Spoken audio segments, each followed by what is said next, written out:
आम आदमी पार्टी के चमकता चेहरा राघव चड्ढा जब से उपनेता पद से हटाए गए हैं, राजनीति माहौल में एक उभरता हुआ इशारा देखा जा रहा है, जिसमें राघव चड्ढा के करियर पर सवाल उठता हुआ दिखा जा रहा है। अब यहाँ पे माहौल हम देखते हैं कि जनता किस तरह का मायने निकाल रही है, ये हमें ग्राउंड पे पता चलेगा। आम आदमी पार्टी के नेता राघव चड्ढा को उपनेता पद से हटा दिया गया है, क्यों, क्या, किस मायने से आप देख रहे हैं? देखिए, वो आम आदमी पार्टी का मामला है सर। चूंकि आम आदमी पार्टी का राघव चड्ढा और आम आदमी पार्टी के मैनेजमेंट में कौन सी ऐसी त्रुटि आ गई कि राघव चड्ढा को आम आदमी पार्टी अपने दल से हटाना चाहती है, या आम आदमी पार्टी का पॉलिसी के विपरीत कोई इस तरह का आंतरिक या सार्वजनिक तौर से कोई संदेश देना चाह रहे हैं आम आदमी पार्टी, क्यों ऐसा कर रहे हैं? देखिए, हम ये संदेश देना चाहते हैं कि किसी भी वर्कर को किसी भी दल से निकाला नहीं जाना चाहिए, चूंकि वर्कर को कोई तनख्वाह नहीं देता। मुद्दों को नहीं उठाते थे। आपको क्या लगता है राघव चड्ढा को जिस तरह उपनेता पद से हटाया गया है, किस तरह के आप मायने निकाल रहे हैं?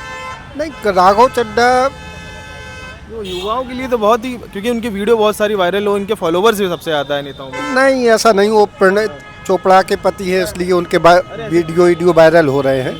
बाकी राघव चड्ढा कोई ज़मीनी नेता है नहीं, और राघव चड्ढा की कोई वैल्यू नहीं है। वो छिपना चाह रहे। राघव चड्ढा क्या बढ़िया नेता है? नहीं, कोई वैल्यू नहीं है। राघव चड्ढा सिर्फ छिपना चाह रहे हैं, क्योंकि आम आदमी के जिस तरीके से मोदी टॉर्चर कर रहे थे, तो मोदी ने दबा लिया उनको, और वो अपने बचाव के लिए सब बोल रहे हैं। बाकी कुछ है, राघव चड्ढा का कोई असर नहीं है। नहीं, उन्होंने आम जनमानस के बहुत सारे ऐसे मुद्दे उठाए हैं, उसके बाद से ये बहुत ज़्यादा विख्यात हो गए। बताइए, एक भी मुद्दा पे सरकार ने कोई स्पष्टीकरण दिया, कोई राहत दी? नहीं थी। हर मुद्दों पे उन्होंने, जैसे अब 2GB वाले पे बात हुई, बताइए, एक भी मुद्दे पे राघव चड्ढा के हुआ है। एक तो 4 साल से पहले राघव चड्ढा कभी बोले इन मुद्दों पे? ये मुद्दे आज के तो है नहीं।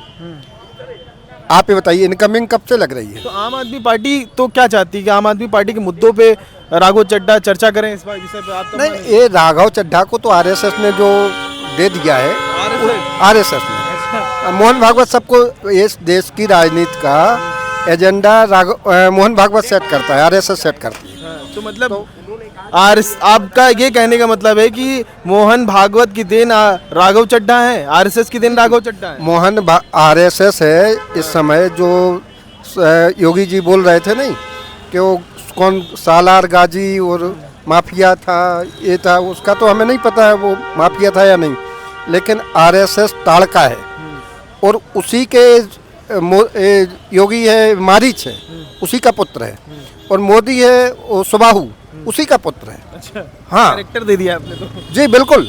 राघव चड्ढा को पेट्रोल किल्लत पे बोलना था, कहाँ बोले? जो देश में संकट है, ये ध्यान भटकाने की तरकीब होती है। जैसे हम आपसे कहें, वो देखो उधर। तो राघव चड्ढा को जो अभी उपनेता पद से हटाया जाने, तो ये क्या किसी मुद्दे से हटाया जा रहा है? बहुत अच्छा किया, इसको पहले हटा देना चाहिए। अच्छा। हाँ, वजह क्या बताएंगे इसमें आप?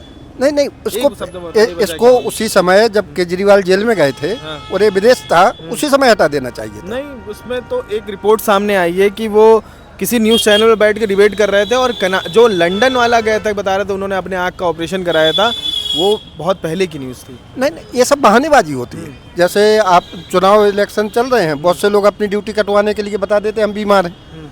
ये सब बहानेबाजी थी राघव चड्ढा की। और राघव चड्ढा जो अपने भाषणों द्वारा जितने भी आवाज़ उठाते हैं आम जनमानस की, वो भी क्या कैसे देखते हैं? नहीं समझ रहे, भाषण नहीं है ये। होता है, एक होता है चेतना की जगह उत्तेजना फैलाना है।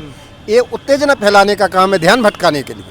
ये ध्यान भटकाने का काम है। जैसे राघव चड्ढा उपनेता पद से हटाए गए, उभरते हुए नेता थे, नए चेहरे थे, चमकता हुआ चेहरा था। आपको कैसे लग रहा आम आदमी पार्टी ऐसा कदम उठाना क्यों सही समझा? राघव चड्ढा एक पढ़ा लिखा वो है, नेता है। दूसरी बात तो सीए पास किया हुआ है। सीए इस देश में करीब 4 से 6% लोग पास करते हैं, उसमें का वो निकला हुआ नेता है।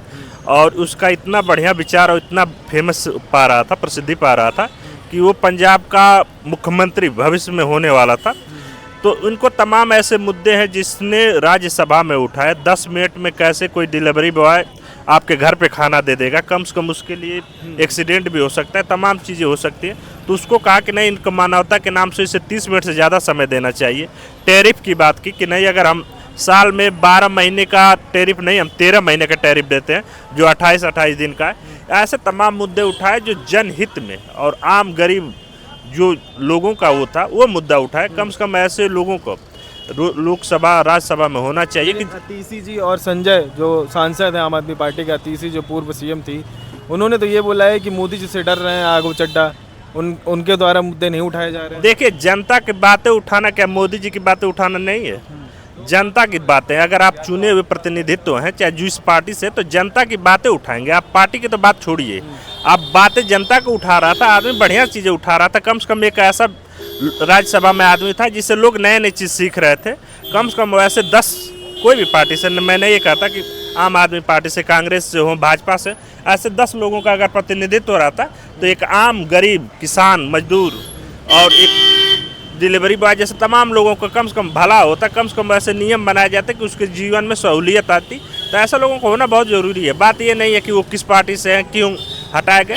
और वही आम आदमी पार्टी जिस मित्तल को, लवली प्रोफेशनल को राज्यसभा का टिकट जब बेचती है तो तब नहीं ध्यान आता है। एक धंधा बन गया राज्यसभा का जो टिकट, मुझे लगता है कहीं ना कहीं गलत बात है। और एक आप धंधे वालों को बेच रहे हैं, एक व्यवसायी को बेच रहे हैं, और उसी आदमी को जो बोल रहा है उसको हटा रहे हैं, उसकी जुबान पे ताला लगा रहे हैं। राज्यसभा और लोकसभा बोलने का मंदिर होता है, अगर उस पर बोलेंगे तो आम आदमी के जीवन में उसे सहूलियत आती है। तो आप उस राज्यसभा के मेंबर के ऊपर ताला लगा रहे हैं कि नहीं, इसको बोलने ना दिया जाए, ये बहुत घटिया बात है। और ऐसा लोकतंत्र में कभी हुआ नहीं है। ये पहली बार आम आदमी पार्टी ने साबित किया। राघव चड्ढा बहुत बुरा लगा इस चीज़ को देखकर। जिस पार्टी को आप कहते थे कि सबसे देश की ईमानदार पार्टी है, वही कहते कि राज्यसभा में ऐसे लोगों को बोलना नहीं देना चाहिए, ऐसी बातें उठाना नहीं चाहिए। तो ये कैसी बात है? भाई साहब एक बोल के गए हैं कि जो राघव चड्ढा को उपनेता पद से हटाए गए, किसी मुद्दे से गुमराह किया जा रहा है। मुद्दा तो मैं समझ नहीं पा रहा हूँ कि जनता का मुद्दा नहीं है इसमें, एक डिलीवरी बॉय का इस नहीं है, टैरिफ की बात नहीं है। आदमी कहाँ से आ रहे हैं? ये सब इन्हीं में से निकला हुआ। अगर वो बात कम से कम कह रहा है तो कुछ चीज़ों को लेकर आने वाले में ये क्या होता, स्कूल, प्राइवेट स्कूल के बारे में बात किया होता, तमाम ऐसी बातें किया होता। कम से कम बाहर पढ़ा लिखा हुआ है, हर चीज़ को जानता है।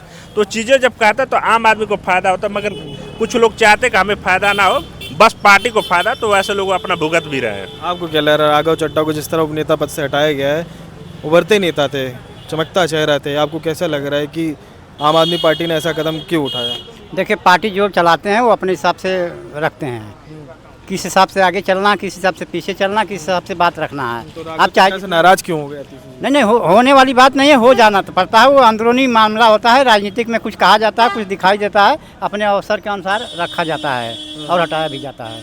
तो अब राघव चड्ढा को क्या लग रहा है, गए इस्तीफा दिला दिए, तो क्या लगता है नई पार्टी बनाएंगे या कुछ अपना क्या? अब आगे देखिए, वो जब जो राजनीति में जो वहाँ तक पहुँचता तो कुछ न कुछ करेंगे ही, नहीं करेंगे तो किसी में रहेंगे या देश की जनता के बारे में अपनी बात रखते रहेंगे। वो तो करने वाला करता ही रहेगा। हम लोग भी तो आज बोल ही रहे हैं ना।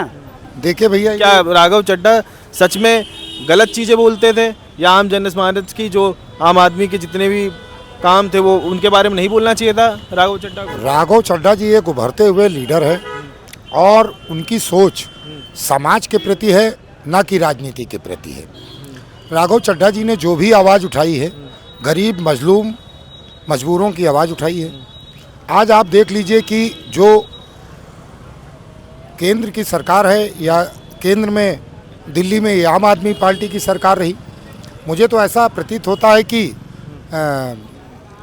केंद्र की सरकार के दबाव में आम आदमी पार्टी में डरे हुए जो लीडर हैं, जो अपने आप को पार्टी प्रमुख बताते हैं, उनकी भी छवि हम लोग, मैं तो राष्ट्र का वाहन चालक भी हूं और वाहन चालकों का प्रेसिडेंट भी हूं, तो और आम आदमी पार्टी को दिल्ली की सरकार बनाने में इन वाहन चालकों का बहुत अहम योगदान रहा है। और आने वाले समय में आम आदमी पार्टी नथिंग होने जा रही है, क्योंकि जब इतने उभरते हुए इतने होनहार लीडर जो समाज के अहम मुद्दों को समाज और संसद तक और सदन तक प्रस्तुत करने का एक जज्बा रखते हैं, ऐसे व्यक्तियों को दबाना, उनकी बातों को खंडन करना। ये बयान आपको कैसा लग रहा है कि मोदी जी से डरते हैं राघव चड्ढा?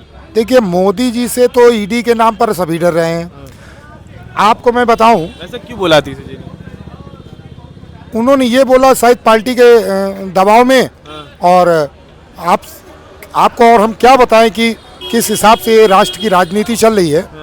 उस राजनीति में राजनेता जो अपने आप को राष्ट्र का बेटा भी कहते हैं, मगर ऐसा नहीं है।